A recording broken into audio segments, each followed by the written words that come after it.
সকালের নাস্তায় ডিম খিচুড়ি আমার মতো অনেকেরই পছন্দ।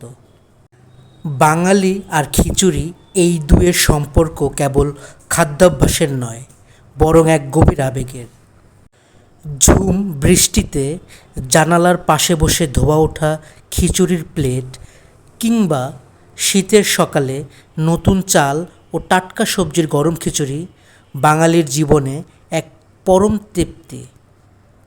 খিচুড়ি এমন এক ঐতিহ্যবাহী খাবার যা একই সাথে সাধারণ মানুষের ঘরের নিত্যদিনের আহার, আবার উৎসব পার্বণের প্রধান আকর্ষণ। পুষ্টিগুণ, সহজলভ্যতা এবং অতুলনীয় স্বাদের কারণে খিচুড়ি আমাদের দেশে বেশ জনপ্রিয়। খিচুড়িকে দুভাগে ভাগ করা হয়, একটা হচ্ছে পাতলা খিচুড়ি, অন্যটি ভুনা খিচুড়ি। পাতলা খিচুড়ি ডাল ও চাল বেশি জল দিয়ে ফুটিয়ে এটি তৈরি করা হয়। এটি নরম এবং সহজে হজম হয়, সাধারণত অসুস্থ ব্যক্তি বা শিশুদের জন্য, এবং বর্ষার দিনে এটি বেশি পছন্দনীয় খাবার হিসাবে বাঙালি গ্রহণ করে থাকে।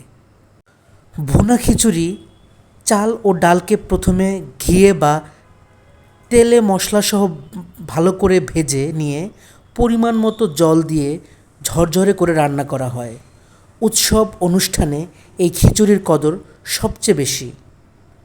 শীতকালে টাটকা সবজি যেমন ফুলকপি, বাঁধাকপি, গাজর, মটরশুঁটি, আলু ইত্যাদি দিয়ে এই খিচুড়ি তৈরি হয়।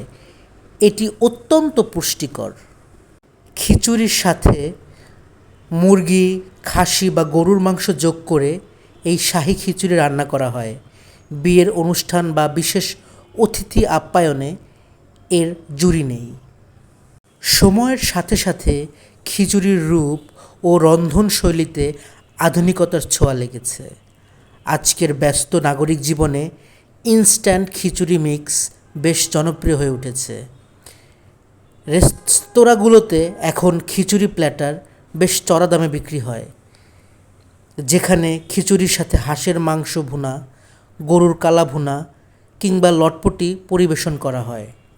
স্বাস্থ্য সচেতন মানুষের জন্য এখন চালের পরিবর্তে ওটস বা ডালিয়া দিয়ে ওটস খিচুড়ি তৈরি হচ্ছে, যা ওজন নিয়ন্ত্রণে সাহায্য করে। রূপ পাল্টালেও খিচুড়ির মূল আবেদন কিন্তু বিন্দুমাত্র কমেনি। এক কথায় বলতে গেলে খিচুড়ি কেবল চাল ডালের একটি মিশ্রণ নয়, এটি বাঙালির আবেগ, ঐতিহ্য ও আতিথেয়তার এক অনবদ্য অংশ। এটি একদিকে যেমন রাজকীয়, অন্যদিকে তেমনই অতি সাধারণ।